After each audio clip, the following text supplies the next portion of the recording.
मैं CS पटेल बृहन मुंबई महानगर पालिका वर्चुअल क्लास की ओर से आप सबका हार्दिक स्वागत करता हूं। बच्चों, वैश्विक बीमारी के चलते इस वर्ष अध्ययन अध्यापन कार्य प्रभावित हो रहा है। ऐसे में हमारी बृहन मुंबई महानगर पालिका ने प्रत्येक विद्यार्थियों के लिए ऑनलाइन टीचिंग की व्यवस्था की है। तो आइए बच्चों, आज हम पढ़ेंगे इतिहास। तो चलिए आगे बढ़ते हैं।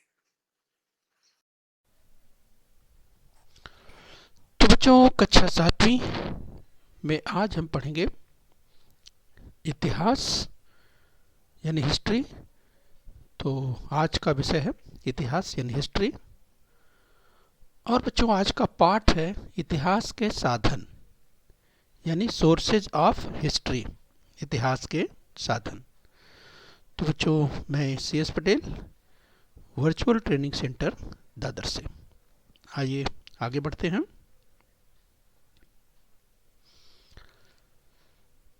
तो बच्चों, हम बात कर रहे हैं स्क्रीन पर, जैसा कि आप दाहिनी ओर देख पा रहे हैं, फादर ऑफ हिस्ट्री। जब हम इतिहास की बात करते हैं तो हम याद करते हैं हेरोडोटस को। तो बच्चों, Herodotus Greek historian. Herodotus has been called the father of history, an engaging narrator with a deep interest in the customs of the people he described. He remains the leading source of original historical information. तो बच्चों, अगर हम बात करें जो कि Herodotus की बात करें, जिन्हें फादर ऑफ हिस्ट्री यानी इतिहास का जनक कहा जाता है, जो स्क्रीन पर आप देख पा रहे हैं। यस, ये यूनानी साहित्यकार, ग्रीक हिस्टोरियन। तो बच्चों, यस, उनके योगदान के कारण, इतिहास में उनके योगदान के कारण जो है उन्हें फादर ऑफ हिस्ट्री कहा जाता है। तो बच्चों, हम देख पा रहे हैं हेरोडोटस यानी फादर ऑफ हिस्ट्री। तो चलिए इनको याद करते हुए हम आगे बढ़ेंगे। तो बच्चों, इस वर्ष हम मध्यकालीन कालखंड का अध्ययन करेंगे। भारतीय इतिहास में मध्यकाल मोटे तौर पर ईस्वी सन 9वीं शताब्दी से 18वीं शताब्दी के अंत तक माना जाता है। तो बच्चों, हम बात करें 9वीं शताब्दी की, यानी 9वीं शताब्दी से 18वीं शताब्दी के अंत तक माना जाता है। हम बात करें मध्यकालीन कालखंड की बात करें। तो आइए आगे बढ़ेंगे।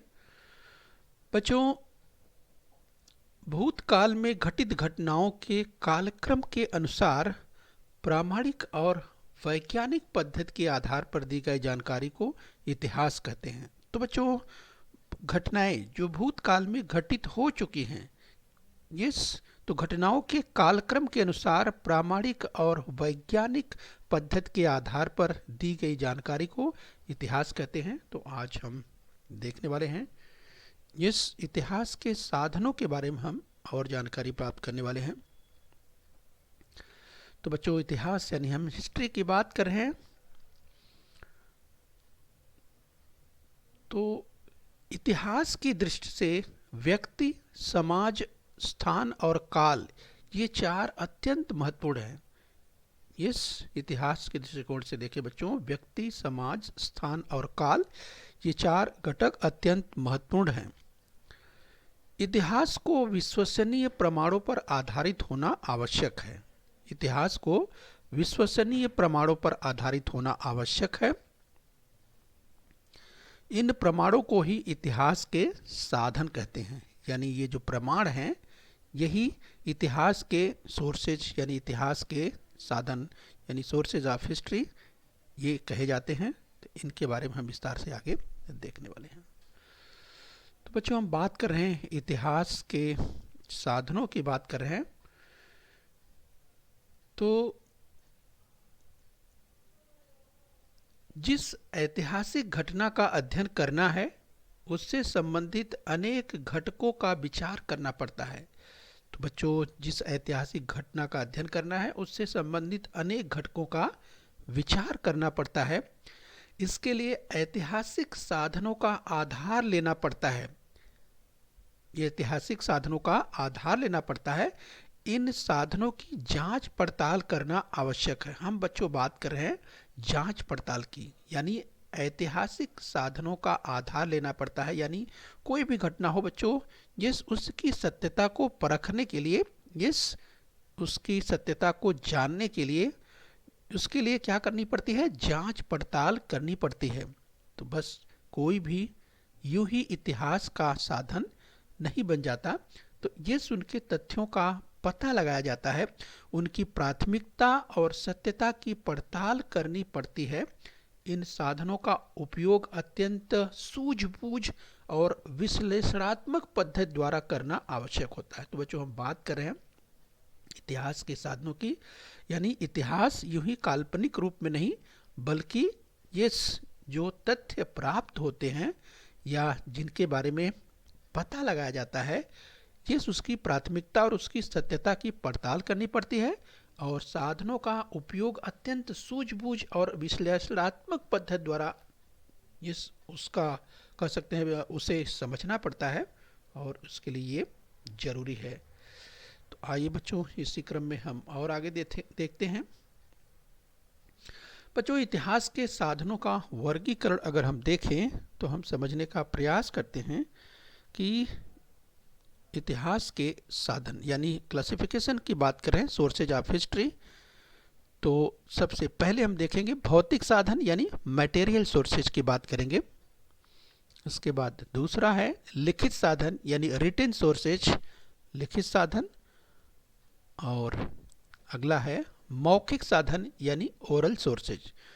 तो इस प्रकार से बच्चों भौतिक साधन की बात करेंगे मटेरियल सोर्सेज, लिखित साधन की बात करेंगे रिटन सोर्सेज और मौखिक साधन की बात करेंगे ओरल सोर्सेज।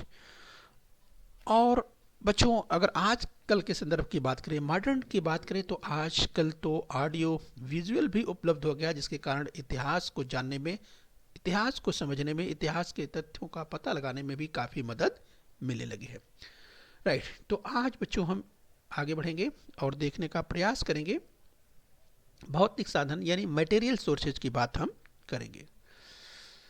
तो भौतिक साधनों में हम समझने का प्रयास करते हैं, जो मटेरियल सोर्सेज की हम बात कर रहे हैं, यस तो हम इसे देखेंगे। तो सबसे पहले किले या गढ़ यानी फोर्ट्स की बात करते हैं, किलों की बात करते हैं। तो स्क्रीन पर आप देख सकते हैं, चित्र भी आप देखते चलिए। जिस बच्चे अगर स्मारकों की बात करें, मॉन्यूमेंट्स की बात करें, तो ये तमाम प्रकार के मॉन्यूमेंट स्मारक यहाँ आप देख सकते हैं, जिसमें स्क्रीन पर एक आपको स्मारक दिखाई दे रहा है। जिस भवनों की बात करें तो यहाँ पर आप देख सकते हैं भवन। गुफाओं की बात करें तो यहाँ गुफा आप देख सकते हैं। तो ये आप देख पा रहे हैं भौतिक साधन यानी मटेरियल सोर्सेज को आप देख पा रहे हैं। शिलालेख, ये देखिए शिलाओं पर जो प्राचीन काल में लेखन कार्य किया गया, तो ये देखिए शिलालेख। इसके बाद सिक्के यानी कॉइन्स की बात करें तो देखिए प्राचीन काल में जो सिक्के चलाए गए थे शासकों द्वारा। इसके बाद हम बात कर रहे हैं ताम्रपट, तो देखिए तांबे पर, जो कि तांबे के पत्थर पर लिखा हुआ उकेरा गया, ये आप देख पा रहे हैं। तो बच्चों हम बात कर रहे हैं भौतिक साधनों की, मटेरियल सोर्सेज की, जो स्क्रीन पर आपको दिखाई दे रहे हैं। यानी हम किलों की बात करें, गढ़ों की बात करें या स्मारकों की बात करें, भवनों की बात करें, गुफाओं की बात करें, शिलालेखों की, सिक्कों या ताम्रपटों की बात करें, तो इस तरह से ये भौतिक साधन अर्थात मटेरियल सोर्सेज में इन्हें शामिल किया जाता है। तो बच्चों भौतिक साधनों में हमने कहा किस तरह से किलों और गढ़ों का महत्व है, इसके अलावा हम समझने का प्रयास करेंगे। बच्चों आइए इसी क्रम में और आगे बढ़ेंगे। बच्चों स्मारकों में समाधि, मकबरा, उकेरे हुए छोटे शिलालेख तथा भवनों में रजवाड़ा, मंत्री निवास, रण निवास, सामान्य लोगों के मकान। तो यहाँ पर आप समझ सकते हैं, अगर हम समाधि की बात करें, मकबरे की बात करें या उकेरे हुए छोटे शिलालेखों की बात करें, भवनों में अगर बात करें रजवाड़ा अर्थात राजाओं का जो निवास स्थान, मंत्री निवास मंत्रियों का, रण निवास अर्थात रानियों का निवास, या सामान्य लोगों के मकान की बात करें, तो ये इसे शामिल किया जाता है।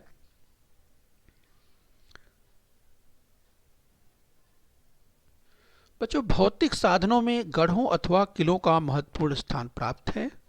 जैसे अगर गिरिदुर्ग की बात करें तो देखिए, जो पर्वतीय क्षेत्र में जो गिरिदुर्ग का, गिरि का मतलब पर्वत ही होता है, तो ये देखिए गिरिदुर्ग जो कि पर्वतीय क्षेत्र में स्थापित दुर्ग, ये गिरिदुर्ग। आगे देखिए बनदुर्ग, आगे देखिए जलदुर्ग, यस, जो कि समुद्र में स्थित है। और जमीनी किला की बात करें जो कि जमीन पर स्थित है। तो इस तरह से बच्चों गिरिदुर्ग, वन दुर्ग, जल दुर्ग और जमीनी किला यहाँ पर आप देख सकते हैं। तो बच्चों इसके आधार पर हम ये समझ सकते हैं कि जो हम कालखंड के बोध की अगर बात करें कि जो हम वास्तुकला में हुई उन्नति से परिचय प्राप्त होता है, तथा उस कालखंड की आर्थिक स्थिति किस तरह की थी, कला की ऊंचाई की बात करें या निर्माण कार्य शैली और लोगों के जीवन स्तर आदि की जानकारी इस इन जो है कि वास्तुओं से हमें प्राप्त होती है। तो आइए बच्चों इसी क्रम में हम और आगे बढ़ेंगे। उकेरे हुए छोटे शिलालेख, उकेरे हुए छोटे शिलालेख की बात करें वीरगल, जो कि स्क्रीन पर आप देख पा रहे हैं। तो बच्चों ये स्क्रीन पर देखिए उकेरे हुए छोटे शिलालेख वीरगल, जो कि बहुत चर्चित है, ये स्क्रीन पर आप देख पा रहे हैं। बच्चों इतिहास के साधन के रूप में विभिन्न शासकों द्वारा सोना, चांदी, तांबा जैसी धातुओं का उपयोग कर ढाले गए सिक्के बहुत ही महत्वपूर्ण माने जाते हैं और सिक्कों के आधार पर तरह तरह की जानकारियां प्राप्त होती हैं। जैसे बच्चों स्क्रीन पर आप देख सकते हैं कि सिक्कों के आधार पर वो शासक कौन थे, उनका कार्यकाल कब का है रहा होगा, उसकी जानकारी प्राप्त होती है। उनकी शासन व्यवस्था क्या थी, धार्मिक अवधारणाएं क्या थी, तथा व्यक्तिगत विवरण आदि की जानकारी प्राप्त होती है, तथा साथ ही आर्थिक गतिविधियों की भी जानकारी मिलती है। और इतना ही नहीं बच्चों, उस कालखंड में धातु विज्ञान में कितनी प्रगति थी उसकी भी जानकारी इन इतिहास जो सिक्कों की क्वाइंस की बात करें वो प्राप्त होती है। जैसे बच्चों अगर सम्राट अकबर की बात करें तो सम्राट अकबर के सिक्कों पर जहां राम सीता का चित्र हुआ करता था वो भी देखा गया, तथा हैदर अली के सिक्के जो स्क्रीन पर आप देख पा रहे हैं, तो हैदर अली के सिक्के पर आप बाईं ओर आप देख सकते हैं किस तरह से, यहां पर अगर हम आपको दिखाना चाहें तो आप देख सकते हैं ये हैदर अली के सिक्के, अर्थात हैदर अली के काल पर के काल में जो सिक्कों की अगर हम बात करें तो अब बच्चों हैदर अली के सिक्कों पर अंकित शिव पार्वती जो स्क्रीन पर आप देख पा रहे हैं उनकी प्रतिमा दिखाई दे रही है। इससे क्या पता चलता है, इससे धार्मिक समन्वय का पता चलता है, बोध होता है। इसी तरह से पेशवा कालीन की अगर सिक्कों की बात करें तो बच्चों उनके सिक्कों पर अरबी तथा फारसी भाषा का उपयोग किया गया है। यहाँ पर आप देख सकते हैं पेशवा कालीन के सिक्कों की बात करें तो देख सकते हैं अरबी और फारसी भाषाओं का उपयोग किया गया। तो बच्चों इससे उस कालखंड में चलने वाले भाषा व्यवहार का ज्ञान होता है। इस तरह से समरसता की बात करें, सामाजिक समरसता को किस तरह से बनाने का प्रयास किया गया, तो इससे बोध होता है। आइए बच्चों इस क्रम में हम और आगे बढ़ लेते हैं। बच्चों पत्थर अथवा दीवार पर उकेरे गए लेखों को शिलालेख कहते हैं। तो आप देख सकते हैं बाईं ओर स्क्रीन पर पत्थर अथवा दीवार पर उकेरे गए लेखों को शिलालेख कहते हैं। आइए कुछ और हम आपको चित्र दिखाते हैं जब शिलालेखों की बात कर रहे हैं। नीचे देख सकते हैं दाहिनी ओर अशोक के शिलालेख जो कि बहुत चर्चित हैं, जो स्क्रीन पर आप देख पा रहे हैं।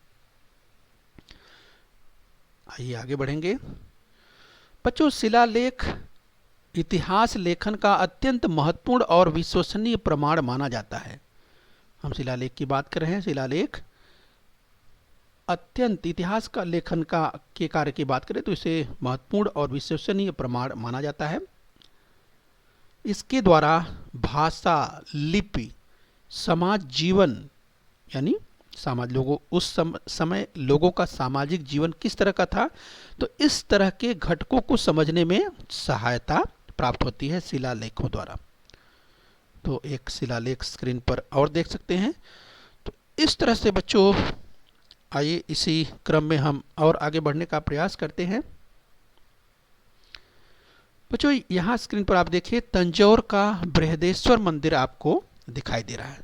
तो बच्चों अगर तंजौर की बात करें तो तंजौर जो कि इस तमिलनाडु राज्य में है, तंजौर का बृहदेश्वर मंदिर जो कि बहुत चर्चित है। और बच्चों इस तंजौर के बृहदेश्वर मंदिर के परिसर में उकेरे गए जो लेख चालुक्य, राष्ट्रकूट, चोल और यादव शासकों के कार्यकाल में उकेरे गए अनेक शिलालेख प्राप्त हुए। बच्चों शिलालेख हमने कहा कि बहुत ही महत्वपूर्ण है, जिसकी हम चर्चा कर रहे थे, जिसके द्वारा भाषा, लिपि, समाज, सामाजिक जीवन जैसे घटकों को समझने में सहायता प्राप्त होती है। तो ध्यान रखें तंजौर का ये बृहदेश्वर मंदिर जो कि तमिलनाडु राज्य में है, दक्षिण में है भारत में। तो आइए बच्चों आज हमने जो अभ्यास किया है यहाँ पे जिस इतिहास के साधनों के बारे में हम उसका आज आइए थोड़ा सा अभ्यास करते हैं। तो उचित विकल्प चुनकर उत्तर दीजिए। आपके सामने स्क्रीन पर ध्यान से देखिए।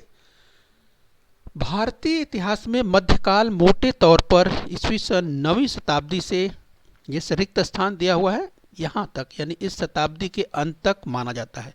आपको मिलते हैं 4 विकल्प, मतलब पहला विकल्प है 11वीं, दूसरा 13वीं, तीसरा 18वीं और चौथा है 20वीं। तो बच्चों आपको यहाँ पर से एक विकल्प चुनना है और विकल्प को चुन करके वाक्य को आपको पूरा करना है। तो भारतीय इतिहास में मध्यकाल मोटे तौर पर ईस्वी सन 9वीं शताब्दी से ये कहाँ तक, किस शताब्दी तक के अंत तक माना जाता है। तो बच्चों इसकी चर्चा हमने शुरू में की थी, आपको याद आ गया होगा। तो चलिए अपना उत्तर मिला लीजिए। सही उत्तर है 18वीं, यानी भारत को आप वाक्य को पूरा करेंगे। भारतीय इतिहास में मध्यकाल मोटे तौर पर ईस्वी सन 9वीं शताब्दी से 18वीं शताब्दी के अंत तक माना जाता है। तो चलिए हम उम्मीद करते हैं कि आपने इसे समझ लिया है। आगे देखिए, एक और देखिए, तंजौर का बृहदेश्वर मंदिर डैश डैश राज्य में है। तो बच्चों आपके पास 4 विकल्प हैं यहाँ पे। 4 विकल्प अर्थात पहला विकल्प है पंजाब, दूसरा विकल्प है केरल, तीसरा विकल्प है तमिलनाडु और चौथा विकल्प है बंगाल। तो बच्चों याद कीजिए तंजौर का बृहदेश्वर मंदिर किस राज्य में है, पंजाब, केरल, तमिलनाडु या बंगाल। तो बच्चों इसकी चर्चा हमने कुछ समय पहले ही की थी, तो आपको याद होगा। तो चलिए अपना उत्तर मिला लीजिए। तीसरा जो उत्तर है, तीसरा विकल्प तमिलनाडु, ये सही है। तो हम उम्मीद करते हैं कि आपका उत्तर सही होगा। तो आप लिखेंगे तंजौर का बृहदेश्वर मंदिर तमिलनाडु राज्य में है। आइए आगे बढ़ेंगे। तो बच्चों एक कथन आपके सामने स्क्रीन पर आ रहा है, जरा ध्यान से देखिए और बताइए कि ये कथन सत्य है या असत्य। तो भौतिक साधनों में किलों अथवा गढ़ों को महत्वपूर्ण स्थान प्राप्त है। याद कीजिए हमने इसकी चर्चा की थी। भौतिक साधनों में किलों अथवा गढ़ों को महत्वपूर्ण स्थान प्राप्त है। तो बच्चों ये कथन सत्य है या असत्य, ये आपको याद आ गया होगा कि ये कथन बिल्कुल सत्य है। तो भौतिक साधनों में किलों अथवा गढ़ों को महत्वपूर्ण स्थान प्राप्त है। तो ये कथन बिल्कुल सत्य है। तो चलिए बच्चों हम उम्मीद करते हैं कि आज तक यहाँ तक आपने समझ लिया है। बच्चों बृहन मुंबई महानगर पालिका के इस चैनल को सब्सक्राइब कर लीजिए और बेल आइकन प्रेस कर लीजिए। तो बच्चों हम उम्मीद करते हैं यहाँ तक आपने समझ लिया है। आगे फिर मिलेंगे। आज के लिए इतना ही। Thank you very much.